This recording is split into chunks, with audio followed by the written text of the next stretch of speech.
You can get these players at a significant discount, and their upside could win you your fantasy football league. You're going to want to pay attention. You're going to want to send trade offers for these players. Let's start with Deebo.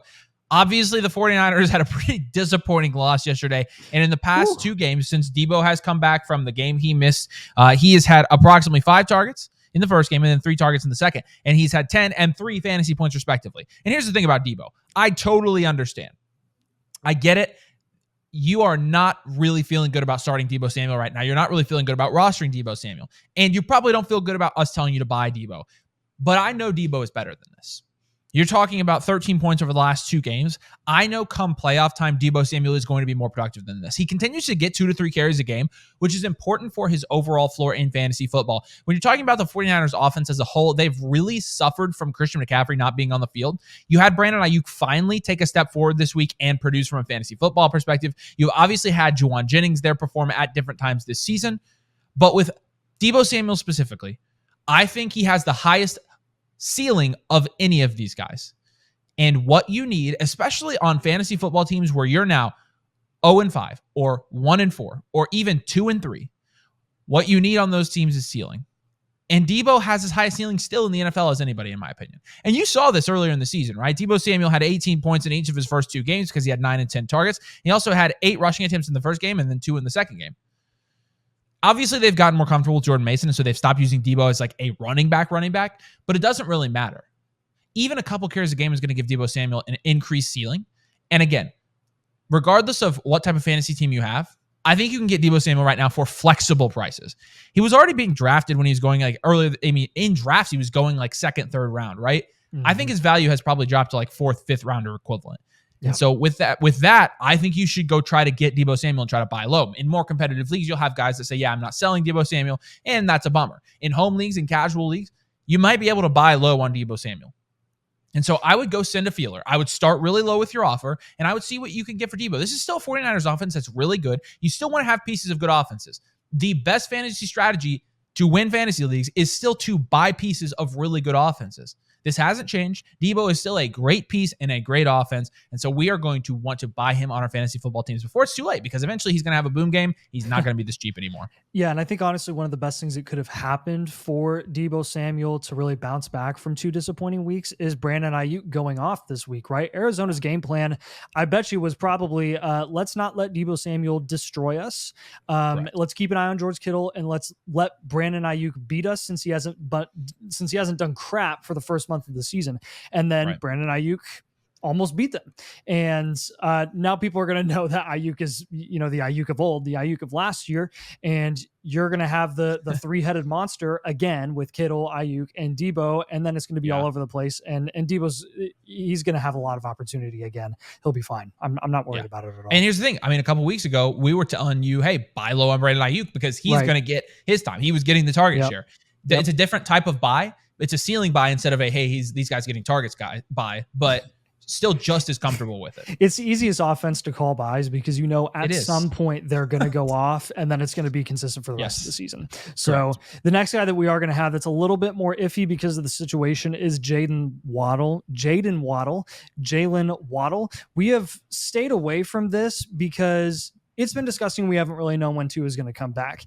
And as Avery described with the Jaws soundtrack and Tyreek Hill in the playbook this week, same thing applies to Jaylen Waddle. And here is my reasoning for why. I believe that it is October 20th that Tua is eligible to return from the IR. He will have missed 4 games. And with what we're hearing, I think we're kind of expecting Tua to come back at that point. You know who they got week 7, October 20th? Who? The Colts. The Colts secondary, week 7, they were playing at Indianapolis, coming off of the bye. They've got a bye week in week 6. They're coming off of the bye in week 7, and they're playing the Indianapolis Colts. Even if Tua doesn't play, they are going to make Tyler Huntley look like an MVP quarterback. Correct. Like they did with Malik Willis. Yeah, like they did with Malik Willis. I promise you. Like this isn't even me betting on Tua. That's like best case scenario. If Tua comes back, smash, hands down, fireworks show, Tyreek and Waddle are both going to go off. If it's not, they're still probably both going to have good games. And Jaylen Waddle, who honestly, has not been that bad since Tua went down. Weeks 3, 4, and 5. He's had 5 targets, 6 targets, and 8 targets. This last week against New England has had 4, 5, and 6.5 points. He's been on the up just a little tiny bit. And no, he hasn't been startable. Jaylen Waddle is not startable while Tua is out until they play the Colts, right? And coming off that bye week, you're going to have another week where people are just thinking long and hard about Jaylen Waddle, right? Thinking long and hard about when Tua is going to come back. And is it worth it? Because even if Tua comes back, he's going to be behind Tyreek Hill, playing behind Tyreek Hill. Yes, that's very true. They've got the Colts and Arizona back-to-back week 7 and 8. Then they've got Buffalo. Then they've got the Rams and Vegas. The only tough matchup they have for like a 5-week sample there after the bye week is Buffalo. Every other game is a cakewalk when you're looking at the defenses that they're facing.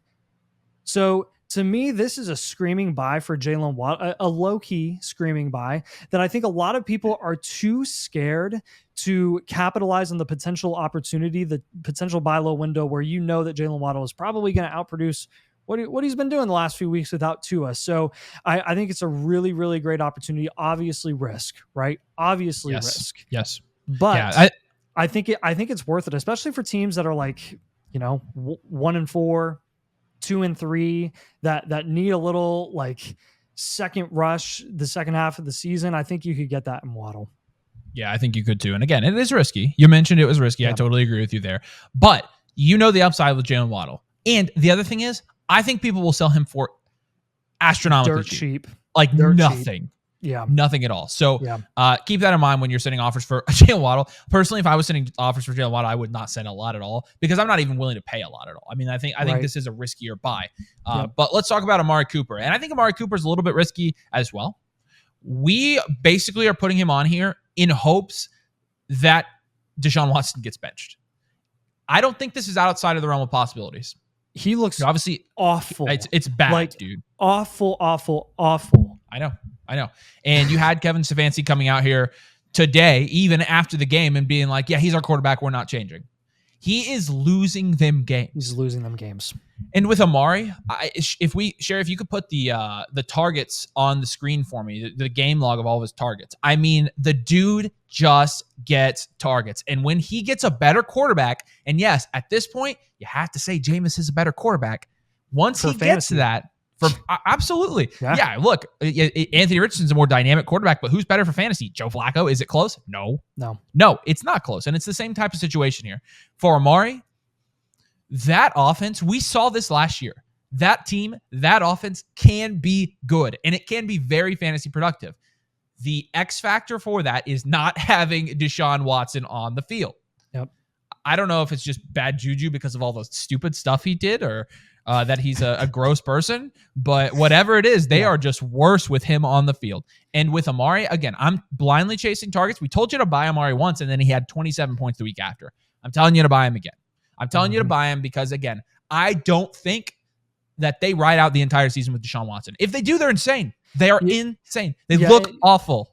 Yeah, and honestly, part of the reason, like, even if they don't bench Deshaun Watson willingly, he might bench himself, like, from injury because he's taking so many sacks. He took 6 sacks in week 1, 8 sacks in week 3, and 7 sacks against Washington. That's not a bad offensive line in Cleveland either. He's holding on to the ball too long. And the reason he got injured last year and had that season-ending shoulder injury is because he was taking sacks and holding on to the ball too long and trying to extend plays and couldn't read the field worth a darn.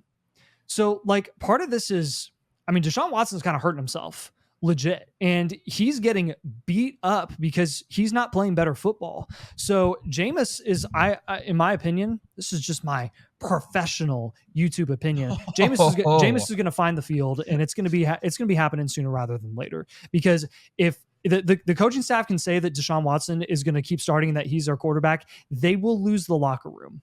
They're going to lose a locker room if there's not a change one way or another in the next few weeks. So do us a huge favor. If you enjoy the content, if you enjoy the dedication of us still recording while I'm on vacation, make sure you drop a like and please make sure you subscribe. When you subscribe, it tells us we're doing a good job, but it also directly supports the channel so we can make higher quality videos for you. So like I said, if you could do those 2 things, it'd be awesome.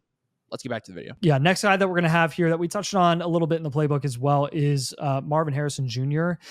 I want to kind of talk about his splits a little bit more here because this is tough because on one hand you're like, okay, he's a rookie wide receiver, he's developing. You're seeing consistent targets, which is good, right? Last 4 weeks, 8, 11, 6, 7. That's good, but he's not really hauling in a lot of them. And I honestly think that I kind of think we maybe have overlooked this a little bit. And that is the touchdowns in the 3 weeks that he was productive, 27, 14, and 13 points. Sherry, if you want to put up his game log here, he had 2 touchdowns, 1 touchdown in weeks 3 and 4 as well.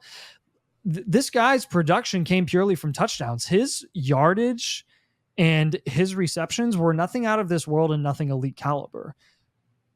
So some of it is like, okay, the usage in the red zone is good because you want to see him get that touchdown opportunity, but you can't rely on it week in and week out.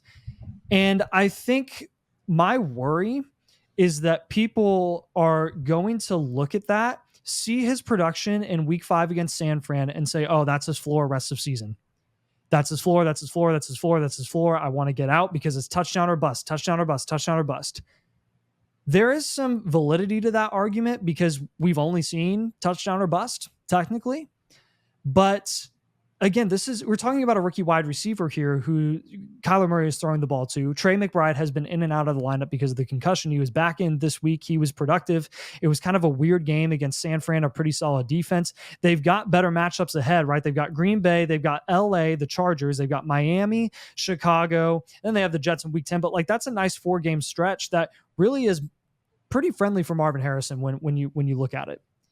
So to me, I think you're seeing greener pastures ahead for Marvin Harrison. I think you're going to see a little more production outside of just touchdown production from him. Yes, I'm kind of betting on that, but I'm also counting on Marvin Harrison, who was the number 6 or number 3 overall pick in the NFL draft, who they heavily invested in, who's been getting a ton of targets to turn those targets and yardage into consistent production independent of the touchdowns because he is capable of doing it. He is Marvin Harrison Jr. and he is their number 1 option there. So look, I think with the last 3 weeks, you're going to be able to get him at a discount. I don't know what you think, Avery, but I think it's worth looking into at least. No, I think there is some validity to that. And he is going to be a boomer bust guy no matter where you have him in your line, no matter what you're expecting from him every week. There are going to be weeks. You said this 3 weeks ago. Oh, absolutely. Yeah. Oh, absolutely. Like he was a better pick and you shouldn't have taken Marv in the first round.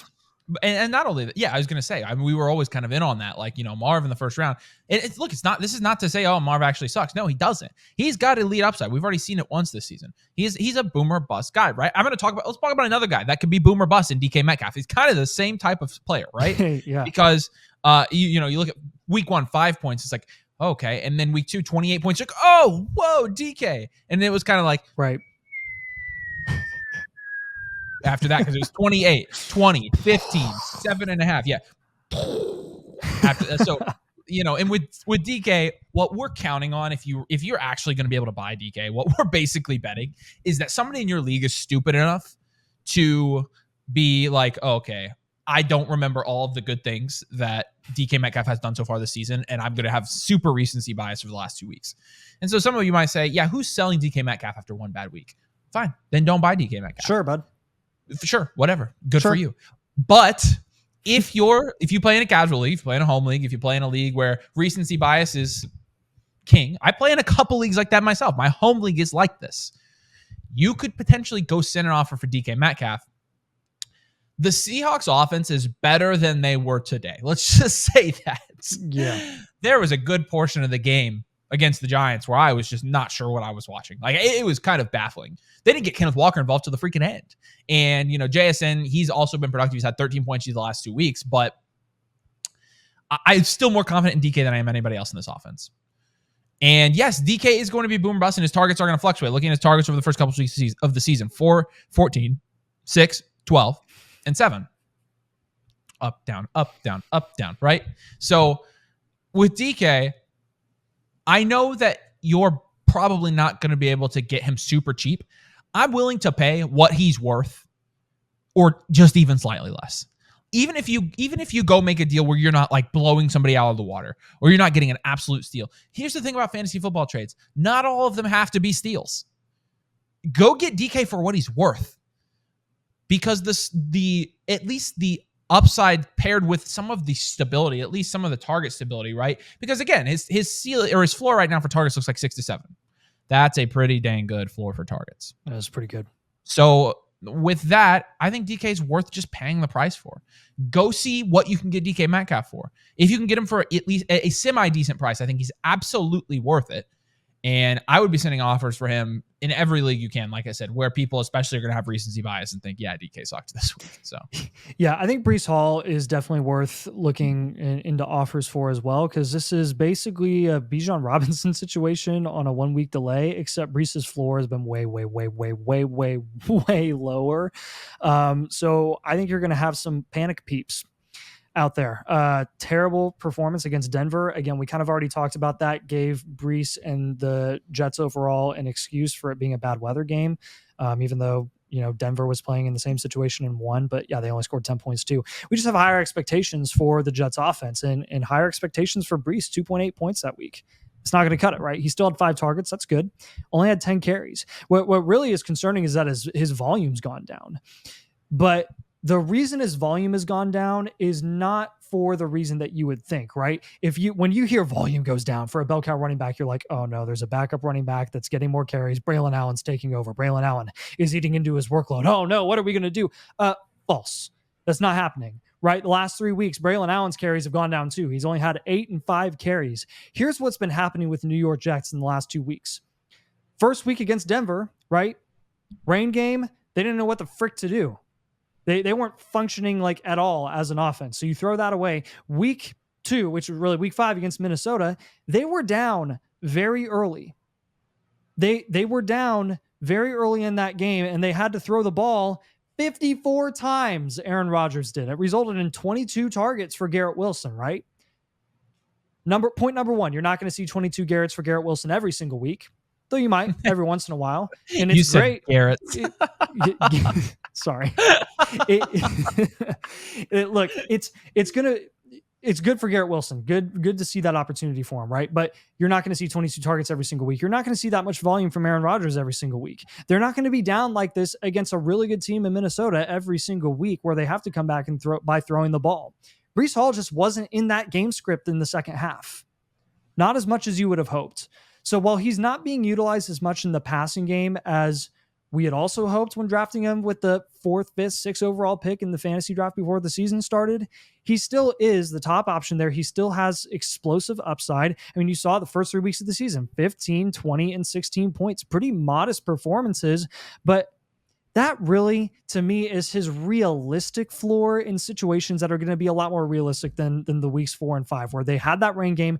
They went over to London and they had to play one of the best run defenses against Brian Flores with Minnesota. So go get Breece Hall at a discount. You're going to have a lot of people panicking, thinking Bijan Robinson all over again. I would definitely capitalize on that opportunity. They're going to start. They're going to have to use Breece Hall if they want to win games, and they've lost 2 straight by not utilizing him, honestly. This guy is always a buy in fantasy football, in my opinion. Always has been, always will be.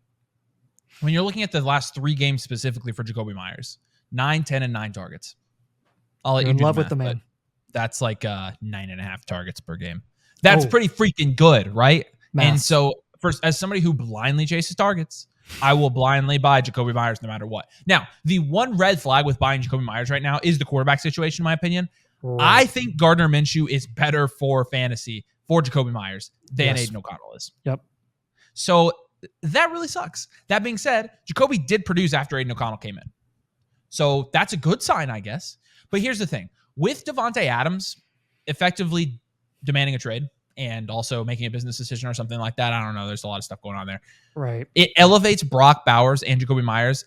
The targets in Las Vegas are still going to be highly concentrated. A lot of people are like, Trey Tucker. I'm going to pick up Trey Tucker. I'm going to start Trey Tucker. I honestly don't think that's going to work out super well for you. This has always been an offense where when you had Jakobi Meyers on this team, it's always pretty much gone through Davante Adams or Jakobi Meyers or both of them. And so now, again, that you've got Davante Adams out, who has been the beneficiary, it's been mainly Jakobi Meyers. Now, looking at Trey Tucker, he obviously had 15 points in his last game because he had a rushing touchdown. But this week, he had 5 targets compared to Jakobi's 9 and 5 points. And so I think, again, Trey Tucker is at best the wide receiver 3, and I still think it's so highly concentrated. You're going to see Bowers and you're going to see Jakobi Meyers get the majority of the workload that will increase. So those are two guys that is a guy that I think is a really good buy for fantasy, especially if people don't necessarily realize that he's going to be the wide receiver 1 in Vegas. Jakobi Meyers is a really good wide receiver, and he's always been sneaky fantasy productive. He's going to be sneaky fantasy productive again this year, in my opinion. He already has been to some extent. So There you go. Those are some guys for your fantasy teams that you should go send offers for and buy in your fantasy football leagues. Do us a huge favor. If you enjoy the content, make sure you drop a like on the video. Make sure you're subscribed as well. flockfantasy.com/domain to get our free rankings and the trade calculator for free as well. Like I said, use code domain to unlock that. We appreciate you guys. Peace out. We'll see you later.